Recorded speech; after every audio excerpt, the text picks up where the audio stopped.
Hello friends, 29న రాబోయే episode promo ఏం జరగబోతుందో ఇప్పుడు చూద్దాం. రూప రాజుకి ఫోన్ చేసి, రాజు, మందారానికి అన్యాయం జరిగేలా ఉంది రాజు. వీలైనంత తొందరలో ఏదొక సంబంధం తెచ్చి దీపక్కు పెళ్లి చేయాలని చూస్తున్నారు అని అంటుంది. ఈలోపు పెళ్లివారు రూప వాళ్ళ ఇంటికి వస్తారు.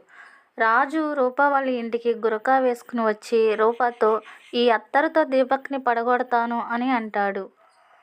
రాజు గురకాలో దీపక్ దగ్గరికి వెళ్ళి సిగ్గుపడుతూ, ఈ అత్తరు మీకు ఇచ్చి రమ్మంది అని అంటాడు.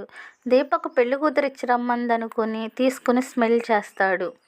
పెళ్లి కూతురికి రింగు తొడిగే టయానికి దీపక్ కళ్ళు తిరిగి పడిపోతాడు. విజయాంబిక దీపక్ ఏమైందిరా అంటూ గట్టిగా అరుస్తుంది. అక్కడికి వచ్చిన వారు కొంతమంది తిరిగి వెళ్ళిపోతుండగా రూప వాళ్ళ నాన్నగారికి గురకాలో ఉంది ఎవరు అని అనుమానం వచ్చి, ఆగండి అని గట్టిగా అరుస్తాడు. రాజు దగ్గరకు వచ్చి రూపాని పిలిచి, ఆ ముసుగు తీసి ఎవరున్నారో చూడు అని అంటాడు. రూప ఏం చేయలేక వాళ్ళ నాన్నగారు చెప్పినట్టు ఆ ముసుగు తీస్తుంది. రాజుని చూసి విజయాంబిక అక్కడున్నవారు షాక్ అవుతారు. ఈ వీడియో కనుక మీకు నచ్చినట్టయితే ప్లీజ్ నా వీడియోకి ఒక లైక్ కొట్టి సబ్స్క్రైబ్ చేసుకోండి.